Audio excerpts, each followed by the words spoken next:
आज का हमारा ये सेशन विशेष रूप से एसएससी की तैयारी कर रहे एस्पिरेंट्स के लिए एक मास्टर क्लास होने वाला है। बिल्कुल। और हमारा मिशन है 2 बेहद महत्वपूर्ण स्लाइड्स को डिकोड करना, जो कि इकोनॉमिक्स के बेसिक्स, थियोरीज, ग्राफ्स और कॉन्सेप्ट से पूरी तरह भरी हुई हैं। सही कहा।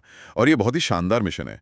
आज हम सिर्फ क्या पर बात नहीं करेंगे, मेरा मतलब है व्हाट पर फोकस नहीं रहेगा। हाँ, बल्कि क्यों और कैसे पर हमारा पूरा ध्यान रहेगा। देखो, हम ये समझेंगे कि अर्थशास्त्र यानी इकोनॉमिक्स सिर्फ पैसों का विज्ञान नहीं है। राइट। ये बेसिकली चॉइसेस का यानी हमारे द्वारा चुने गए विकल्पों का विज्ञान है। तो चलिए इन स्लाइड्स के जरिए अर्थव्यवस्था की गहराई में उतरते हैं। सबसे पहले तो हमें ये समझना होगा कि इकोनॉमिक्स असल में है क्या। हाँ, फाउंडेशन क्लियर करना बहुत जरूरी है। हमारी पहली स्लाइड के definition and scope of economics section में एक कोर कॉन्सेप्ट दिया गया है। मैं इसे पढ़ता हूँ। Economics is a social science that studies how individuals, governments, and societies make choices on allocating scarce resources to satisfy their unlimited wants. Okay, तो इस अंग्रेजी परिभाषा का सीधा सा मतलब ये है कि अर्थशास्त्र एक सामाजिक विज्ञान है। यह हमें बताता है कि कैसे व्यक्ति, सरकारें और समाज अपने सीमित संसाधनों का उपयोग करते हैं। सीमित संसाधन मतलब scarce resources, right? हाँ, बिल्कुल। इन स्केर्स रिसोर्सेज का उपयोग हम अपनी अनंत इच्छाओं को यानी अनलिमिटेड वांट्स को पूरा करने के लिए कैसे करते हैं? क्योंकि देखो, संसाधन हमेशा सीमित होते हैं और इंसान की जरूरतें कभी खत्म नहीं होती। एग्जैक्टली। सही पकड़ा आपने। Okay, let's unpack this. ये तो हुई आम जिंदगी की बात, लेकिन एग्जाम के नजरिए से स्लाइड में द 4 पिलर्स दिए गए हैं जो हमारे एग्जाम बूस्टर है। हाँ, ये एग्जाम के लिए बहुत क्रूशियल है। तो मैं इन चारों प्रमुख अर्थशास्त्रियों की परिभाषाएं एक एक करके पढ़ती हूँ। पहला है Adam Smith, father of economics, wealth definition, book An Inquiry into the Nature and Causes of the Wealth of Nations, 1776। यहाँ एडम स्मिथ को फादर ऑफ इकोनॉमिक्स कहा गया है। 1776 में जब उनकी किताब आई तो उस समय देशों का मुख्य लक्ष्य सिर्फ अमीर बनना था। अच्छा, सिर्फ पैसा कमाना। हाँ, इसलिए उन्होंने पूरा फोकस वेल्थ यानी धन पर रखा। उनके अनुसार अर्थशास्त्र सिर्फ धन कमाने का विज्ञान था। लेकिन लगता है ये परिभाषा ज्यादा समय तक टिकी नहीं, क्योंकि दूसरा पॉइंट है Alfred Marshall, welfare definition, book principles of economics 1890। Focus shifted from wealth to human welfare. बिल्कुल। करीब 100 साल बाद एल्फ्रेड मार्शल ने महसूस किया कि सिर्फ पैसा सब कुछ नहीं है। अगर समाज में भलाई नहीं हो रही है तो उस धन का क्या फायदा। राइट, सेंस तो बनती है इस बात की। इसलिए उन्होंने फोकस वेल्थ से हटाकर इंसान की भलाई यानी ह्यूमन वेलफेयर पर शिफ्ट कर दिया। समझ गया। इसके बाद तीसरी परिभाषा आती है Lionel Robins, scarcity definition, 1932। Economics equals science of choice under scarcity. Robins ने अर्थशास्त्र को एक बहुत ही प्रैक्टिकल नजरिया दिया। उन्होंने कहा कि असली समस्या स्कैर्सिटी यानी कमी की है। मतलब जब चीजें कम होती हैं तब? हाँ, जब आपके पास किसी चीज की कमी होती है तभी आपको चुनाव करना पड़ता है, चॉइस करनी पड़ती है, और यही चुनाव असल में अर्थशास्त्र है। Make sense. और अंत में चौथा पॉइंट है Paul Samuelson, growth oriented definition, most modern and comprehensive definition. ये सबसे आधुनिक परिभाषा मानी जाती है। यहाँ मेरा एक सवाल है, एडम स्मिथ के वेल्थ से लेकर सैमुएल्सन की ग्रोथ तक ये परिभाषा समय के साथ इतनी क्यों बदल गई? ये एक बहुत ही क्रिटिकल सवाल है। अगर हम इसे बड़े पर्सपेक्टिव में देखें तो जैसे जैसे समाज का विकास हुआ हमारी प्राथमिकताएं बदलती गईं। मतलब नीड्स चेंज होती गईं। एग्जैक्टली। 18वीं सदी में इंडस्ट्रियल रेवोल्यूशन के समय सिर्फ पैसा कमाना लक्ष्य था। फिर हमें समझ आया कि समाज कल्याण जरूरी है। राइट। 1930 के दशक तक आते आते संसाधन कम पड़ने लगे तो स्केर्सिटी की बात होने लगी। और आज के आधुनिक युग में जहां आबादी तेजी से बढ़ रही है वहां हमें सीमित संसाधनों के साथ आगे भी बढ़ना है। इसलिए सैमुएल्सन की ग्रोथ वाली परिभाषा को सबसे मॉडर्न और व्यापक माना जाता है। सही कहा आपने। ये तो अर्थशास्त्र का पूरा एवोल्यूशन हो गया। परिभाषा समझने के बाद अब हम इस विषय की 2 मुख्य शाखाओं को देखेंगे। आखिर ये विभाजन किया किसने? स्लाइड में ओरिजिन के तहत लिखा है division into micro and macro coined by Ragnar Frisch, 1933, first Nobel prize winner in economics. ये एस्पिरेंट्स के लिए एक बहुत ही महत्वपूर्ण फैक्ट है। रैग्नर फ्रिश पहले व्यक्ति थे जिन्होंने 1933 में अर्थशास्त्र को माइक्रो और मैक्रो में बांटा। Oh wow. और हाँ, इसी तरह के योगदान के लिए उन्हें अर्थशास्त्र का पहला नोबेल पुरस्कार भी मिला था। तो चलिए इन दोनों शाखाओं को एक-एक करके समझते हैं। स्लाइड में माइक्रो इकोनॉमिक्स के बारे में लिखा है, meaning studies economic behaviour of individual units, for example single consumer, firm, specific industry. Alternate name price theory. Key variables individual demand, individual supply, price of a product. Pioneer Adam Smith. Micro economics बहुत ही focused होती है। ये किसी एक व्यक्ति, एक consumer, एक कंपनी या एक इंडस्ट्री के आर्थिक व्यवहार का अध्ययन है। तो ये छोटी लेवल पर बात करता है। हाँ, ये तय करता है कि किसी एक उत्पाद की कीमत क्या होगी, डिमांड और सप्लाई कैसी होगी। इसीलिए उसे प्राइस थियरी भी कहते हैं। अच्छा, अब मैक्रो इकोनॉमिक्स को देखते हैं।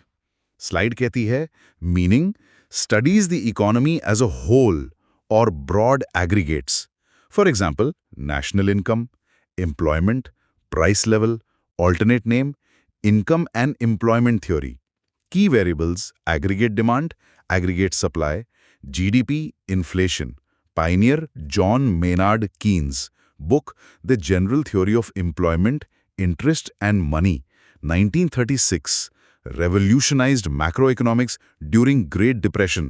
मैक्रो इकोनॉमिक्स ना पूरी अर्थव्यवस्था को एक साथ देखती है। ये देश की कुल जीडीपी, इन्फ्लेशन यानी महंगाई, राष्ट्रीय आय और कुल रोजगार पर बात करती है। इसलिए इसे इनकम एंड एम्प्लॉयमेंट थ्योरी कहते हैं, राइट? बिल्कुल। और यहाँ जॉन मेनार्ड कीन्स का नाम बहुत बड़ा है। 1930 के दशक में जब पूरी दुनिया ग्रेट डिप्रेशन यानी भीषण आर्थिक मंदी से गुजर रही थी, तब उन्होंने वो बुक लिखी थी। हाँ, तब उनकी 1936 की किताब ने अर्थशास्त्र को देखने का नजरिया ही बदल दिया था। अगर मैं इसे एक आसान एग्जाम्पल से समझने की कोशिश करूं, तो माइक्रो का मतलब है मेरी अपनी पर्सनल सैलरी, कि मैं अपने महीने के खर्चे कैसे मैनेज करता हूं। हाँ, सही जा रहे हैं। और मैक्रो का मतलब है रिजर्व बैंक ऑफ इंडिया का यानी आरबीआई का पूरे देश की महंगाई और ब्याज दरों को मैनेज करना। क्या ये सही है? ये बहुत ही सटीक एग्जाम्पल है। माइक्रो आपकी अपनी पॉकेट है और मैक्रो पूरे देश की तिजोरी है। केन्स ने यही बताया था कि जब देश की तिजोरी खाली हो रही हो यानी मंदी हो, तो सरकार को इकोनॉमी में कैसे दखल देना चाहिए। और केन्स की सरकार के दखल देने वाली बात से ही एक बड़ा सवाल खड़ा होता है, किसी देश के संसाधनों पर असल में हक किसका होना चाहिए, सरकार का या प्राइवेट कंपनीज का? ये हमेशा से एक डिबेट रही है। इसी के आधार पर स्लाइड में टाइप्स ऑफ इकोनॉमीज दिया गया है। Core concept, economies are classified based on resource ownership and government intervention. हाँ, इसे हम 3 हिस्सों में बांट सकते हैं। इसमें पहला प्रकार है capitalist economy. Market economy, means of production are owned by private individuals.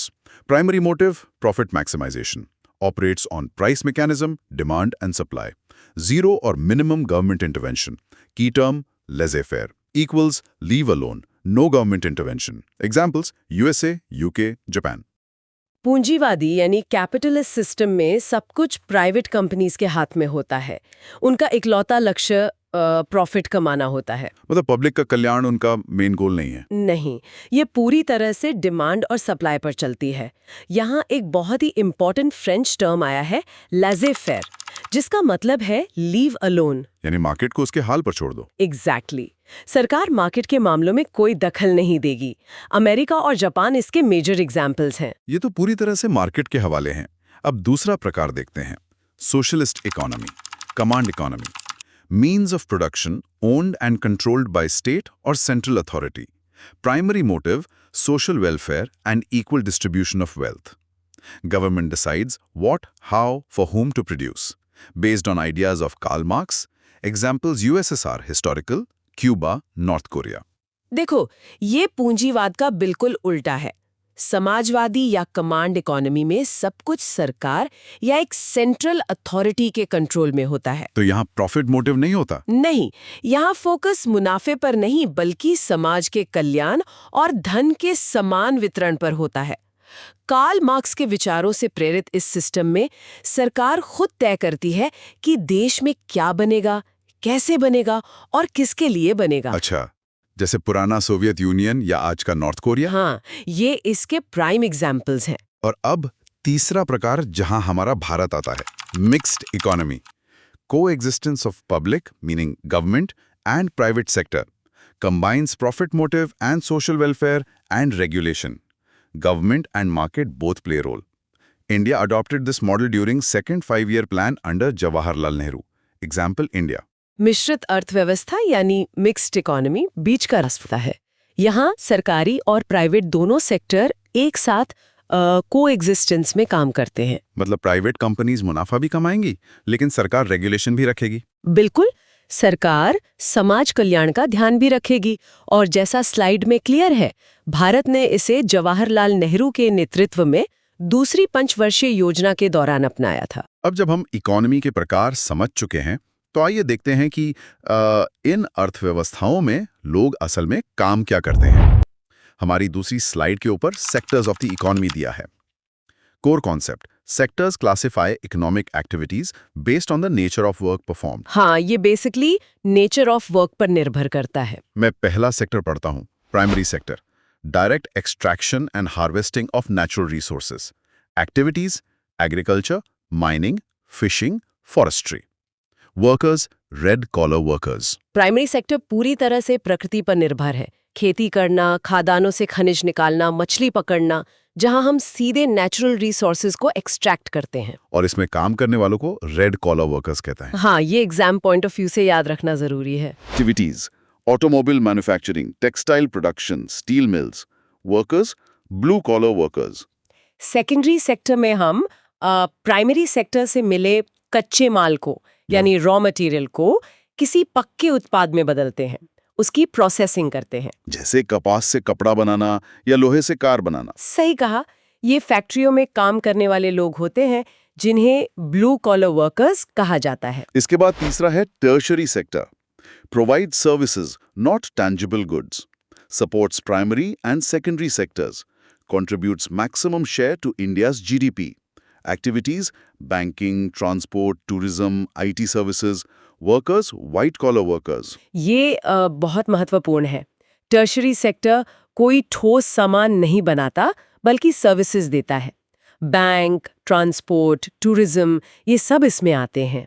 और स्लाइड में लिखा है कि भारत की जीडीपी में सबसे बड़ा योगदान इसी का है। एग्जैक्टली, मैक्सिमम शेयर इसी सर्विस सेक्टर का है और यहाँ काम करने वालों को व्हाइट कॉलर वर्कर्स कहते हैं। ये कॉलर के रंगों से सेक्टर्स को याद रखने का तरीका बहुत ही शानदार है। स्लाइड में टर्शरी सेक्टर के ही दो और एडवांस रूप दिए गए हैं। क्वाटरनरी सेक्टर, स्पेशलाइज्ड सब category of tertiary sector, focuses on intellectual, data-driven, knowledge-based activities. Activities R&D, education, information generation, software development. जैसे जैसे दुनिया एडवांस हुई ना, ज्ञान और डेटा आधारित कामों की एक अलग कैटेगरी बन गई। मतलब R&D और सॉफ्टवेयर जैसी चीजें?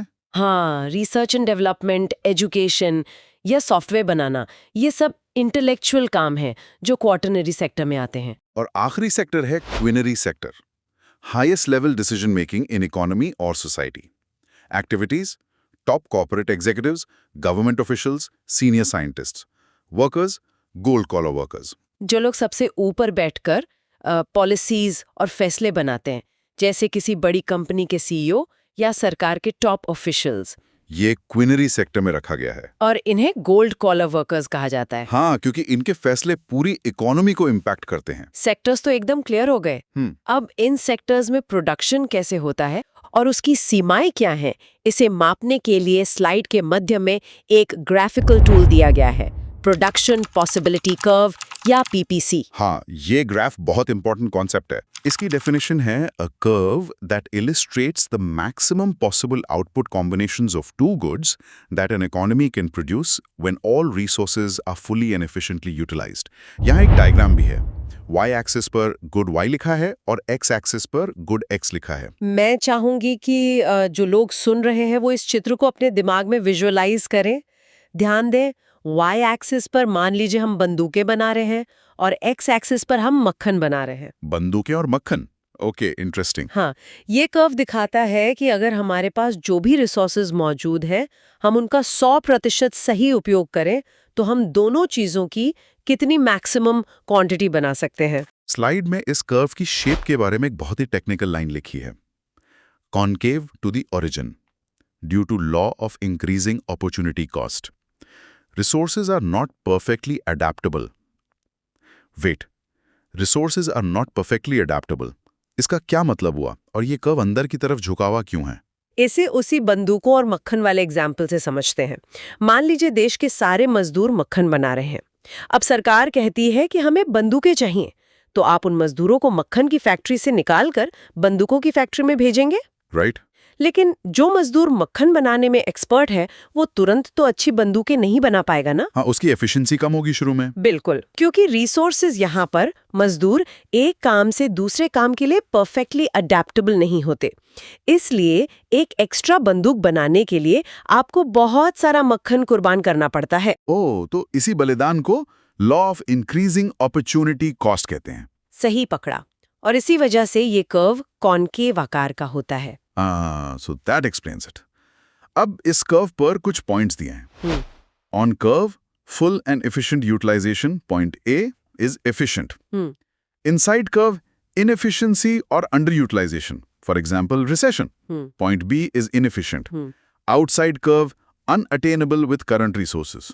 Point C is unattainable. देखो, अगर आप ठीक उस कर्व की लाइन पर खड़े हैं, पॉइंट ए पर, तो मतलब आप अपने रिसोर्सेज का सबसे अच्छा और एफिशिएंट यूज कर रहे हैं। और अगर हम कर्व के अंदर हैं? अगर आप पॉइंट बी पर हैं, तो मतलब आपके रिसोर्सेज बर्बाद हो रहे हैं, लोग बेरोजगार हैं, यानी रिसेशन या मंदी है। और अगर आप कर्व के बाहर किसी पॉइंट सी पर पहुंचना चाहते, तो वो फिलहाल आपकी रिसोर्सेज के हिसाब से इम्पॉसिबल है। तो क्या हम कभी उस बाहर वाले पॉइंट पर पहुंच ही नहीं सकते? स्लाइड में शिफ्ट इन पीपीसी के बारे में लिखा है, rightward shift equals economic growth caused by increase in resources or technology. और की कॉन्सेप्ट है, producing more of one good requires sacrificing the other. Trade-off is unavoidable in limited resources. हाँ, हम बाहर पहुंच सकते हैं। अगर देश में नई टेक्नोलॉजी आ जाए या नए रिसोर्सेज मिल जाएं, तो ये पूरा का पूरा कर्व दाईं ओर मतलब राइटवर्ड शिफ्ट हो जाएगा। अच्छा, इसे ही हम असल मायनों में इकोनॉमिक ग्रोथ कहते हैं। एग्जैक्टली। लेकिन देखो, जब तक कर्व शिफ्ट नहीं होता, तब तक एक चीज ज्यादा बनाने के लिए दूसरी का बलिदान देना ही पड़ेगा। ट्रेड ऑफ से बचा नहीं जा सकता। शानदार। अब चलते हैं हमारी स्लाइड के आखिरी और सबसे दिलचस्प सेक्शन पर, टाइप्स ऑफ गुड्स। हम जो प्रोडक्शन करते हैं, उनका व्यवहार लोगों की इनकम और प्राइस के साथ कैसे बदलता है। स्लाइड का कोर आइडिया है, goods are classified based on income effect, price effect and relationship with other goods. ये सेक्शन कैंडिडेट्स को बहुत ध्यान से समझना चाहिए। मैं पहला प्रकार पढ़ता हूं, normal goods. Demand increases as income increases, direct relationship. Example, branded clothing, smartphones. ये बहुत सीधा है। नॉर्मल गुड्स वो हैं जिन्हें आप तब ज्यादा खरीदते हैं जब आपकी कमाई बढ़ती है। पैसा बढ़ा तो इनकी डिमांड बढ़ी, दोनों के बीच डायरेक्ट रिश्ता है। लेकिन दूसरा प्रकार उल्टा है, inferior goods. Demand decreases as income increases, inverse relationship. Consumer shift to better alternatives. Example, coarse grains, public transport. बिल्कुल, जब आपकी कमाई बढ़ती है तो आप इंफीरियर गुड्स खरीदना कम कर देते हैं। मान लीजिए पहले आप बस में सफर करते थे, लेकिन सैलरी बढ़ने पर आपने अपनी कार ले ली और बस में जाना छोड़ दिया। तो यहाँ इनकम और इनकी डिमांड के बीच इनवर्स रिश्ता होता है। हाँ, एकदम उल्टा रिलेशन। अब आते हैं उन गुड्स पर जो सारे नियमों को तोड़ देते हैं। Given goods, special type of inferior good. Demand increases when price increases, violets law of demand. Happens due to survival necessity in low income. Named after Sir Robert Giffen. Example, potatoes during Irish potato famine. अर्थशास्त्र का सबसे basic नियम है law of demand कि चीजें महंगी होंगी तो लोग कम खरीदेंगे। लेकिन गिफिन गुड्स इस नियम को तोड़ देते हैं। वो कैसे? सर रॉबर्ट गिफिन ने देखा कि आयरलैंड में अकाल के समय जब आलू की कीमतें बहुत ज्यादा बढ़ गईं, तब भी गरीब लोगों ने आलू ज्यादा खरीदे क्योंकि आलू उनके जीने का मुख्य सहारा था। सर्वाइवल नेसेसिटी था। हाँ, जब आलू महंगे हुए तो उनके पास इतना पैसा ही नहीं बचा कि वो गोश्त खरीद सकें। इसलिए पेट भरने के लिए उन्हें महंगे होने के बावजूद आलू ही और ज्यादा खरीदने पड़े। और यहीं पर मुझे मेरे इंट्रो वाले सवाल का जवाब मिलता है। चौथा पॉइंट है Veblen goods, snob appeal, luxury और status goods. Demand increases as price increases due to exclusivity. Also violates law of demand. Named after Thorsten Veblen. Example, diamonds, luxury cars, designer bags. Wait, let me get this straight. Giffen और Veblen दोनों ही goods law of demand को तोड़ते हैं, लेकिन दोनों के कारण एकदम विपरीत हैं। बिल्कुल, यही तो इकोनॉमिक्स की खूबसूरती है। गिफिन गुड्स नियम तोड़ते हैं अत्यधिक गरीबी और मजबूरी के कारण, जबकि वेबलिन गुड्स नियम तोड़ते हैं अत्यधिक अमीरी और दिखावे के कारण। वाह, नहीं रहेगी। सही पकड़ा। इसीलिए ये चीजें महंगी होने पर ही ज्यादा बिकती हैं। क्या बात है। अमीरी और गरीबी दोनों एक ही नियम को अलग अलग तरीके से तोड़ रही हैं। चलिए अब आखिरी दो गुड्स भी देख लेते हैं। Substitute goods can be used in place of each other. Price up of good A causes demand up of good B. Example, tea and coffee. Substitute मतलब विकल्प। अगर चाय बहुत महंगी हो जाएगी तो लोग चाय पीना छोड़कर कॉफी पीने लगेंगे। एक की कीमत बढ़ी, दूसरे की डिमांड बढ़ गई। और अंतिम है complementary goods. Consume together, price up of good A causes demand down of good B. Example, cars and petrol, printers and ink. Complementary का मतलब है जो चीजें एक साथ इस्तेमाल होती हैं, जैसे कार और पेट्रोल। अगर कारें बहुत महंगी हो जाएं और लोग कारें खरीदना कम कर दें, तो पेट्रोल की डिमांड अपने आप कम हो जाएगी, एग्जैक्टली। क्योंकि दोनों एक दूसरे के पूरक हैं। तो आज की इस डीप डाइव में हमने अर्थशास्त्र के एक बहुत बड़े हिस्से को कवर कर लिया है। हमने एडम स्मिथ्स की परिभाषा से शुरू करके मैक्रो और माइक्रो का अंतर समझा, दुनिया भर की इकोनॉमी के प्रकार देखें, और सेक्टर्स को कॉलर के रंगों से याद करने का तरीका भी देखा। हाँ, और पीपीसी ग्राफ को डिकोड किया, और अंत में गिफिन और वेबलिन गुड्स के इस अद्भुत कॉन्ट्रास्ट को समझा। मैं सभी एस्पिरेंट्स को याद दिलाना चाहूंगी कि स्लाइड्स में दिए गए ये एग्जाम बूस्टर पॉइंट्स बहुत महत्वपूर्ण है। अर्थशास्त्रियों की किताबों के नाम, कॉलर के रंग और पीपीसी कर्व का शिफ्ट होना, ये सब एग्जाम्स में सीधे पूछे जाते हैं। So what does this all mean for the future? आज हमने पढ़ा कि इकोनॉमिक्स असल में सीमित संसाधनों के बीच चॉइस करने का विज्ञान है। लेकिन जरा सोचिए, जिस तेजी से एआई और टेक्नोलॉजी बढ़ रही है, अगर भविष्य में हम एक ऐसी दुनिया में पहुंच जाएं जहां एनर्जी, खाना और रिसोर्सेज सीमित रहें ही नहीं, जिसे हम पोस्ट स्कैर्सिटी वर्ल्ड कहते हैं। राइट, तो क्या इकोनॉमिक्स का ये पूरा विज्ञान और स्कैर्सिटी के इसके बेसिक नियम हमेशा के लिए बेकार हो जाएंगे? क्या हमें अर्थशास्त्र को पूरी तरह से फिर से लिखना पड़ेगा? इस बारे में जरूर सोचिएगा। अपनी पढ़ाई जारी रखें